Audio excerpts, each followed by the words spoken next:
Hello students, my self Sanjeev Sharma.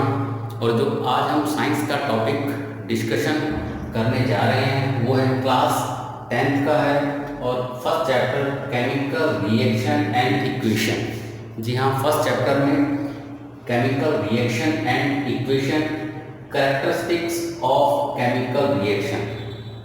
इससे पहले वाली क्लास में हमने देखा था केमिकल रिएक्शंस क्या होती हैं या केमिकल चेंजेस क्या होते हैं। आज जो हम डिस्कशन करेंगे वो है कैरेक्टरिस्टिक्स ऑफ केमिकल रिएक्शंस, यानी जब केमिकल रिएक्शन होती है तो क्या कुछ हमें वहाँ पर चेंजेस देखने को मिल सकते हैं। मे बी पॉसिबल सारे चेंजेस मिल जाएं, मे बी पॉसिबल 1 और 2, तो ये डिपेंड करता है इक्वेशन पर। तो यहाँ पर जो हम अब डिस्कशन कर रहे हैं 1 by 1 characteristics of chemical reaction. First जो कैरेक्टरिस्टिक्स हमारे सामने है यहाँ पर एवोल्यूशन ऑफ गैस, यानी जब भी केमिकल रिएक्शन होती है कोई ना कोई गैस जो है वो क्या है, निकल सकती है। तो यहाँ पर फर्स्ट जो हमारी जो पहली डिस्कशन है, जी हाँ, वो है आपका एवोल्यूशन ऑफ गैस। इसके लिए हम एक एग्जाम्पल से इसको समझने की कोशिश करते हैं। एग्जाम्पल में हम ले रहे हैं यहाँ पर जिंक। जी हाँ, जिंक की रिएक्शन जो है हम करा रहे हैं डाइल्यूट सल्फ्यूरिक एसिड। तो जिंक ले लिया हमने यहाँ पर। जिंक की रिएक्शन जो है डाइल्यूट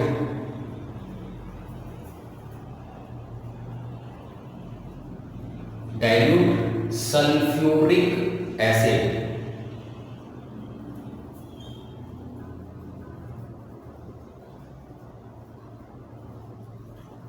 जी, ये zinc plus dilute sulphuric acid.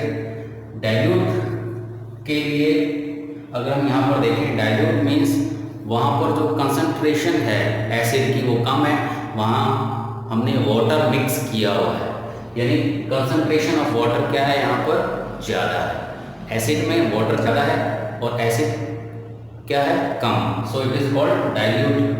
तो यहाँ पर जब रिएक्शन होती है जिंक और डाइल्यूट सल्फ्यूरिक एसिड, हम उसको इस तरह से, ये एक बीकर है तो जिंक ग्रैन्यूल्स टुकड़े हमने जिंक के जो है इसमें ले लेते हैं फर्स्ट ऑफ ऑल। तो जिंक ग्रैन्यूल्स, ये जिंक के छोटे छोटे कुछ टुकड़े हैं और हमने इसमें प्लस क्या कर दिया, ऐड कर दिया क्या, डाइल्यूट सल्फ्यूरिक एसिड।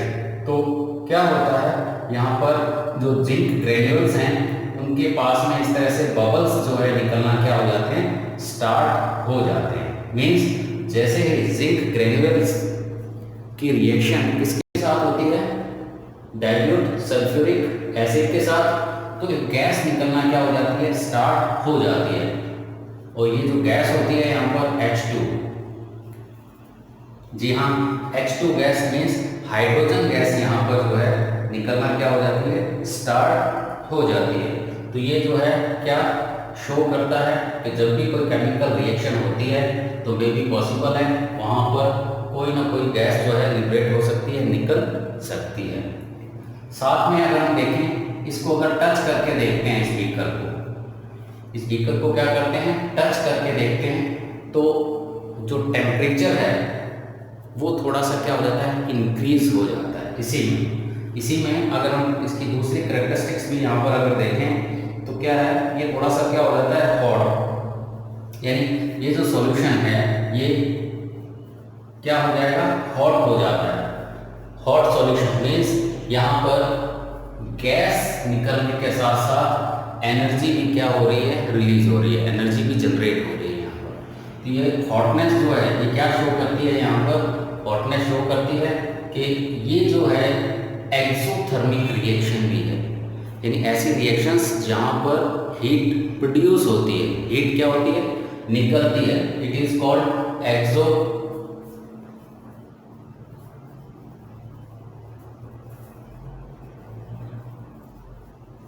तो यहाँ पर दो जो है कैरेक्टरिस्टिक्स हम यहाँ पर इस एक एग्जांपल से बिल्कुल समझ सकते हैं। एवोल्यूशन ऑफ गैस हमने देखा हाइड्रोजन गैस निकल रही है। सेकंड जो है चेंज इन टेम्परेचर, वो भी हम यहाँ पर एक्सप्लेन कर सकते हैं, ठीक है ना। तो ये दो कैरेक्टरिस्टिक्स यहाँ पर इस एक एक्सपेरिमेंट से प्रूफ हो जाती है। और स्टार्टिंग में जैसा कि मैंने आपको बताया ही था कि पॉसिबल है कि एक रिएक्शन में ये सभी देखने को मिले चेंजेस, मे भी पॉसिबल है 1 और 2।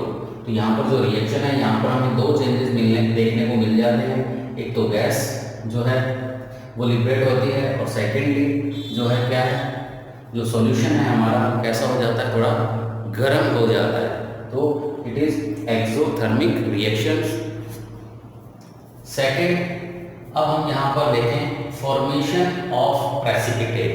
जो सेकेंड डिस्कशन जो हमारा रहेगा यहाँ पर वो रहेगा फॉर्मेशन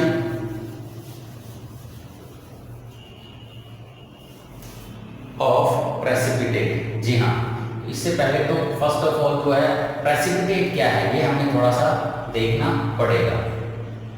फॉर्मेशन ऑफ प्रेसिपिटेट में हमें ये देखना पड़ेगा व्हाट इज प्रेसिपिटेट। तो प्रेसिपिटेट क्या होता है, एक सब्सटेंस एक तरह से जो कि सॉल्युबल नहीं है, सॉल्युबल नहीं होता। जब दो रिएक्टेंट क्या करते हैं, रिएक्शन करते हैं, तो कुछ सब्सटेंस ऐसा बन जाता है, फॉर्मेशन हो जाता है जो सॉल्युबल नहीं होता, ठीक है। और वो जो सॉल्यूशन है उससे क्या हो जाता है, सेपरेट हो जाता है, और it is called precipitate.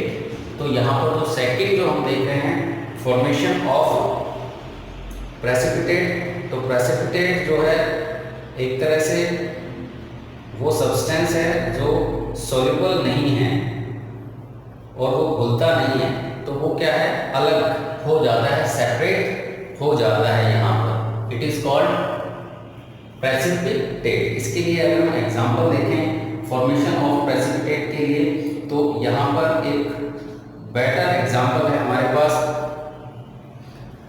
Reaction अगर हम कराते हैं किसके, पोटेशियम आयोडाइड। जी हाँ, पोटेशियम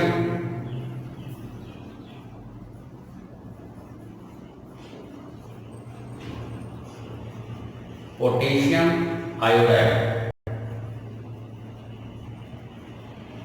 पोटेशियम आयोडाइड की जब हम रिएक्शन किसके साथ करेंगे यहाँ पर, तो ये हमने पहले ले लिया पोटेशियम आयोडाइड। पोटेशियम आयोडाइड है हमारे पास, इसके साथ हमें रिएक्शन जो करनी है लेड नाइट्रेट।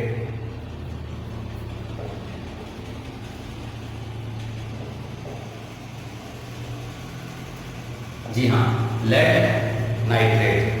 तो लेड नाइट्रेट के साथ जो है हमें क्या करनी है, रिएक्शन करनी है किसकी, पोटेशियम आयोडाइड। इन दोनों की जब रिएक्शन कराते हैं, फॉर एग्जांपल ये वही बीकर हम ले लेते हैं यहाँ पर। तो जो सेकंड हम क्या देखते हैं, फॉर्मेशन ऑफ प्रेसिपिटेट। तो पोटेशियम आयोडाइड हमने यहाँ पर लिया, इसके साथ हमने क्या ले लिया, लेड नाइट्रेट। तो लेड नाइट्रेट की रिएक्शन, तो एक बीकर हम यहाँ पर ले रहे हैं, और बीकर के अंदर जो है सबसे पहले जो है हमने क्या लिया, लेड नाइट्रेट सॉल्यूशन। तो इसमें हमने पहले से फिल करके रखा है क्या, लेड नाइट्रेट सॉल्यूशन। ये है आपका लेड नाइट्रेट सॉल्यूशन ले लिया हमने यहाँ पर। अब इसकी जो रिएक्शन करानी है हमें, वो किसके साथ करानी है, पोटेशियम आयोडाइड। तो अब इसमें सम अमाउंट जो है हम यहाँ पर क्या है, पोटेशियम आयोडाइड इसके अंदर थोड़ा थोड़ा करके क्या कर देंगे, मिक्स करेंगे। तो जैसे ही पोटेशियम आयोडाइड यहाँ पर मिक्स होगा, तो एक येलो कलर का सब्सटेंस जो है वो एज ए प्रेसिपिटेट क्या हो जाता है, सेपरेट हो जाता है। तो यहाँ पर क्या है, येलो कलर में चेंज हो जाएगा। तो जो प्रेसिपिटेट होगा आपका, जो प्रेसिपिटेट है वो कैसा होता है, येलो कलर प्रेसिपिटेट।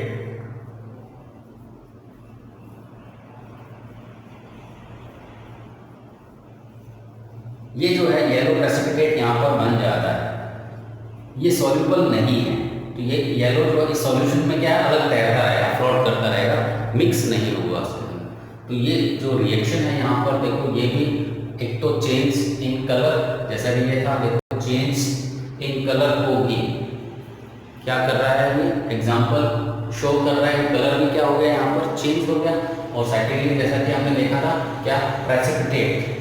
तो दो प्रॉपर्टीज, दो कैरेक्टरिस्टिक्स जो है यहाँ पर क्या हो जाती हैं, प्रूव हो जाती है। क्या करना है हमें, पोटेशियम आयोडाइड।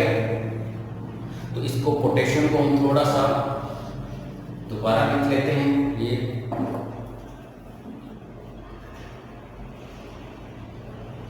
ये potassium iodide plus lead nitrate. जी हाँ, पोटेशियम आयोडाइड और लेड नाइट्रेट जब रिएक्ट करते हैं तो येलो कलर का क्या बन जाता है, यहाँ पर प्रेसिपिटेट बन जाता है। और जैसा कि हमने डिस्कस किया था, प्रेसिपिटेट जो कि सॉल्युबल नहीं होता, वो लिक्विड से क्या रहेगा, अलग रहेगा। इस बीकर में अगर हम देखेंगे तो येलो कलर का सब्सटेंस तैरता रहेगा, इसमें सॉल्युबल नहीं, घुलेगा नहीं, ठीक है। It is called precipitate. तो एक तरह से सॉलिड फॉर्म है, precipitate is a solid form. इसके बाद जो नेक्स्ट जो है, तो चेंज इन कलर इसमें हो गया। अब आता है चेंज इन टेम्परेचर। हम ऑलरेडी डिस्कस कर चुके हैं फर्स्ट वाली जो जिंक ग्रेन्यूल्स के साथ हमने जो रिएक्शन देखी थी। इसमें और अगर हम यहाँ पर एग्जांपल लें तो प्रेसिपिटेट के बाद हम देखते हैं चेंज इन कलर का एक एग्जांपल और हम यहाँ ले लेते हैं। तो मे भी पॉसिबल है कि एक रिएक्शन में 2-3 चेंजेस या इससे भी ज़्यादा चेंजेस हमें देखने को मिल सकते हैं। अब अगर हम लेते हैं स्पेशली चेंज इन कलर की अगर बात करते हैं, चेंज इन कलर, तो चेंज इन कलर के लिए जो यहाँ पर हम ले रहे हैं सिट्रिक एसिड,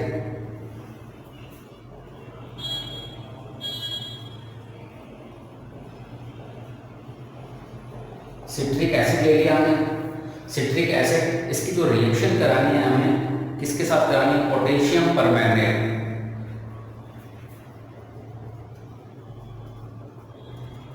जो पोटेशियम परमैंगनेट ये कैसे कलर का होता है, पर्पल कलर का।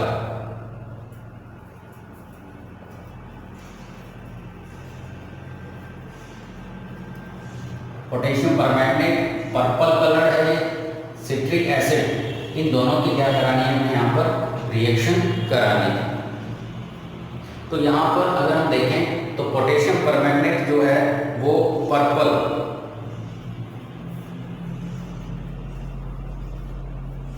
जी हाँ पर्पल कलर है। अब पर्पल कलर सॉल्यूशन में वही बीकर यहाँ पर हमारे पास, ठीक है, इसमें हमने क्या ले लिया, सॉल्यूशन है पोटेशियम परमैंगनेट। जी हाँ, ये पोटेशियम परमैंगनेट का सॉल्यूशन ड्रॉप बाय ड्रॉप हम यहाँ पर ऐड कर रहे हैं सिट्रिक एसिड। तो क्या होता है, थोड़ी देर में जो कलर है पोटेशियम परमैंगनेट का ये डिसअपियर हो जाएगा। कलर क्या हो जाएगा यहाँ पर, डिसअपियर, यानी गायब हो जाएगा।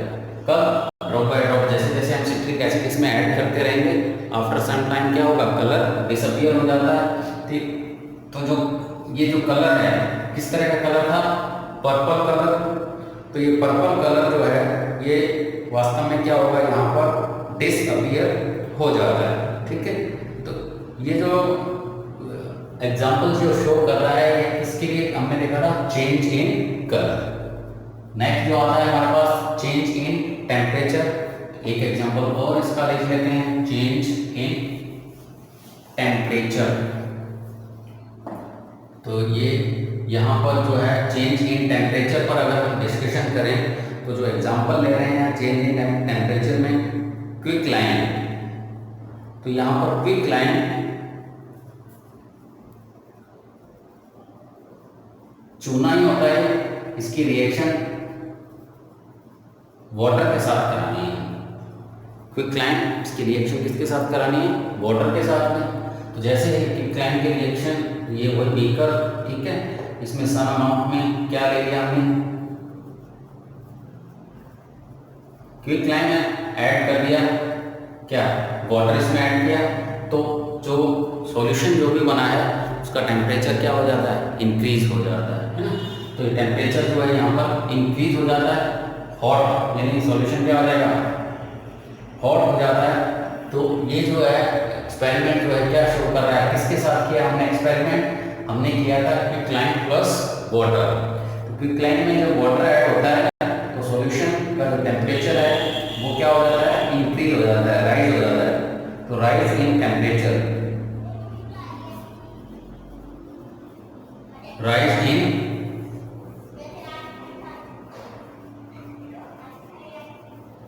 टेम्परेचर, टेम्परेचर क्या हो जाएगा यहाँ पर, इंक्रीज हो जाएगा। तो ये जो है किसको शो कर रहा है, चेंज इन टेम्परेचर। इसके बाद अगर हम देखें चेंज इन स्टेट, जो अगला हम एक एग्जांपल ले रहे हैं वो